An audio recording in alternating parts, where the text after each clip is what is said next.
Hello YouTube and welcome back to GrunfWorks. Today we're featuring Naval Action Alpha and we are featuring the first frigate, Cerberus. This frigate is one of the later additions together with the Navy Brig and the Privateer, and it effectively bridges the gap between Snow and the Surprise. So let us look a little bit about facts about the Cerberus. The Cerberus has a total of 28 guns and roughly 195 crew. Its guns can be 6 or 9 pounders, and so it is fairly well armored, and it has a very decent complement of guns, so 13 on each side. Snow we had a total of 11, and it has 2 rear guns. So in this engagement I was actually shooting the PVE because of the fact that there weren't at the time as many players as they were in the other videos, so this will be a little bit PVE match. And yeah, while I'm doing so I can comment a little bit on the Cerberus. Being the first of the frigates, it has a total of 3 masts. So the front mast, the main mast and the mizzen mast. And basically I believe with you have to still use the manual sails as with all of the square riggers. It is just that with the first with the Q and D you regulate just the 4 front sail, while with the Z and X key you regulate the main mast and the mizzen mast. So that's the only difference compared to the 2-masted square riggers. And now I'm just trying to go for Benito de Soto here, completely ignoring Stede bonnet and I think it's blood, and I'm just getting Benito in my sights, and let us proceed with the first broadside. And he is actually sailing in a surprise. So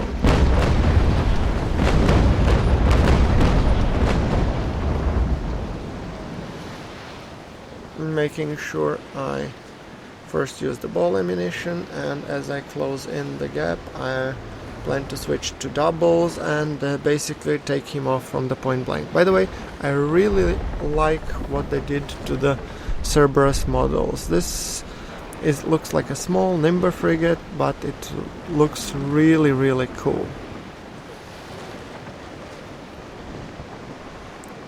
So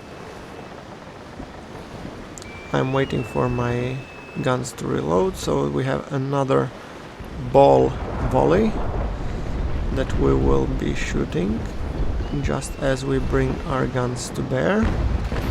I was waiting for him to basically fire first, and now, yeah, definitely just fire.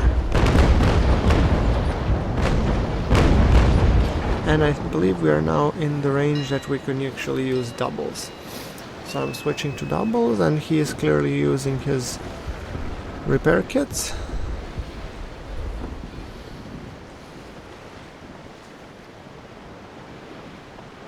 I think this would be our screenshot for the day.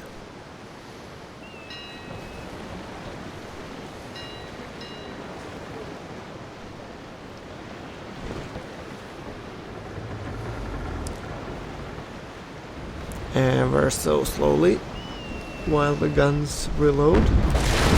Double shot does take a little bit longer to reload than the regular one, but I think it's well worth it because it brings a lot more pain and damage to the actual NPCs. So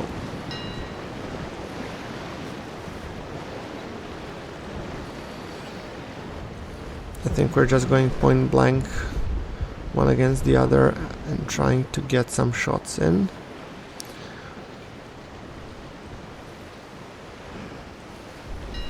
And here is a very nice comparison of Surprise and Cerberus sailing beside each other. I clearly like Cerberus more in terms of the model, despite the fact that Surprise is better armor and better, well, has more guns, simply put. So, yeah, I mean, in a direct face-off, he outguns me. But I haven't yet used my repair kit, so I'm starting to use them now, and I'm kind of hoping that I will be able to plug the holes while I send him to the Davy Jones locker. So,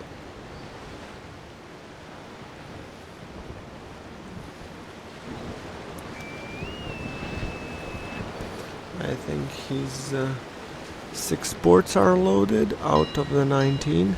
As soon as you get 19, I guess I would be getting the full broadside. Ow, ow, ow, ow, ow, ow, ow. Yeah, like I said, well, time to repay the courtesy.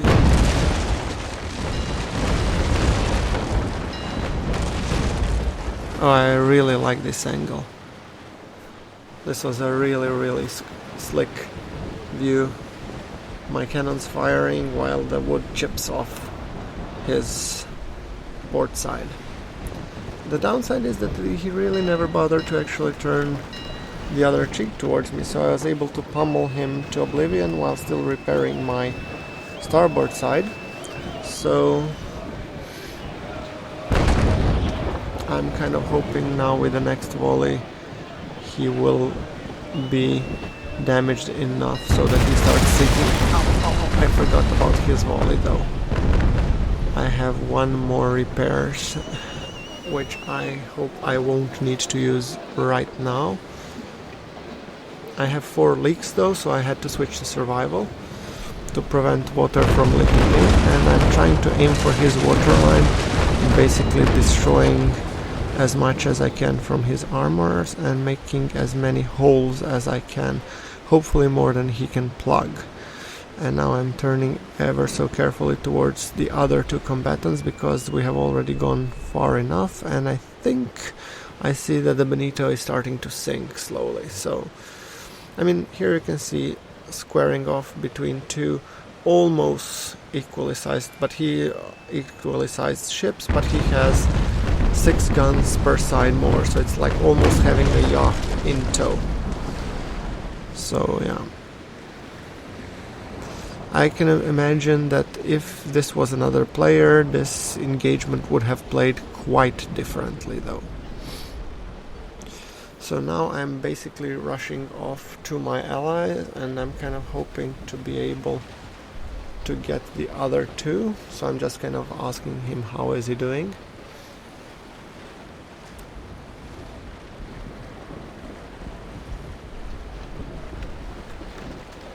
I have no idea what ship is my companion sailing, and clearly he sunk 1, so we have 1 more to go. And I just hope that I will get there in time to put some hurt on him at least. Yeah, so a colleague of mine is sailing in a Surprise, it's Potomac, and the other opponent is Blood, also sailing in a Surprise. So I'm the only one sailing in Cerberus here. So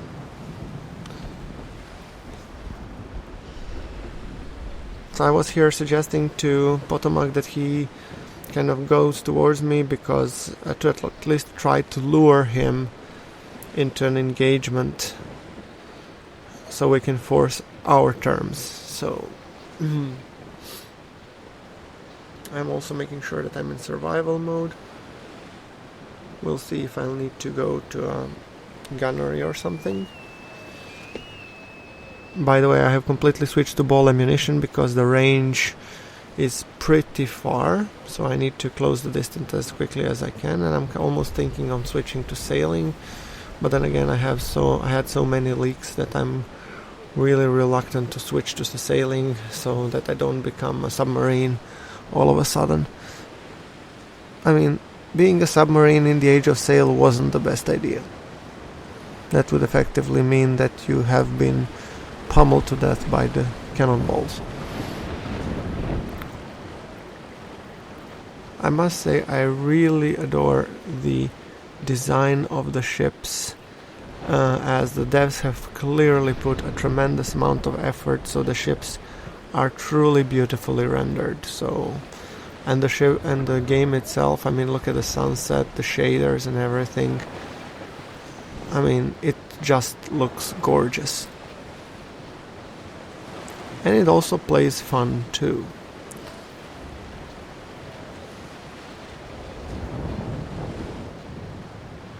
There you have Cerberus in all its glory.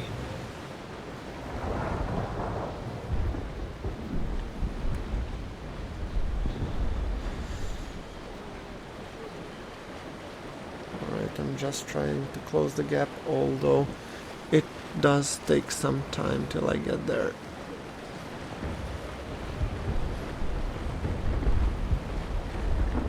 I'm trying to make best use of the sail that I have at my disposal, and clearly I'm coming into the range of the Blood's guns, so that's good. So he knows that I exist. Time to tango, I guess.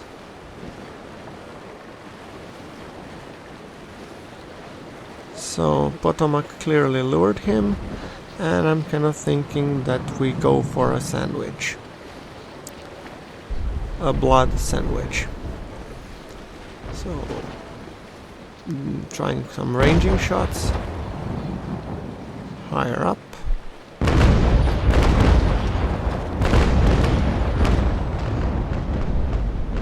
Alright, and let us now turn towards him and try to cut him off, basically.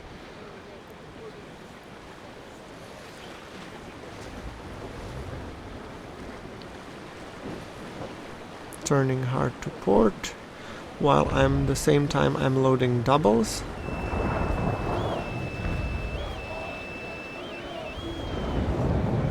And what I'm hoping is to go for the rake, if I manage to muster it. Assuming that my guys do manage to load the doubles in time. And then again, he's sailing actually quite fast. So I'm not sure if I'll go for the rake or I will just turn the ball side towards him. Yeah, I think I'm going for the ball side first, and maybe then I can go for the rake. Let's see. He has already been hit pretty hard on his starboard, so let's see if we can even out the odds on the port.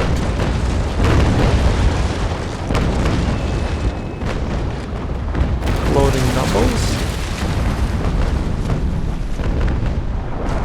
And I think now he's in the sandwich between Potomac and myself. He won't be able to last very long now.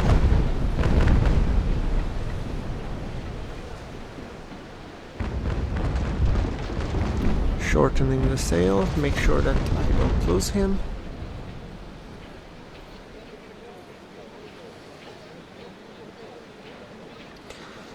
Well, the battle is getting in our favor clearly, but as I said, if this was a players match, I think it would have gone very differently, as yeah, the players are usually much tougher, although I must say the AI still puts up a very, very good fight, especially in the open world. So anyway guys, we're coming towards the end of this episode. As soon as this guy sings, it's gonna be the end of the episode. I hope you liked the video. If you like the video, do like the video, and for more naval action content, yes, please hit the subscribe button. Thank you very much. This is GrunfWorks signing off.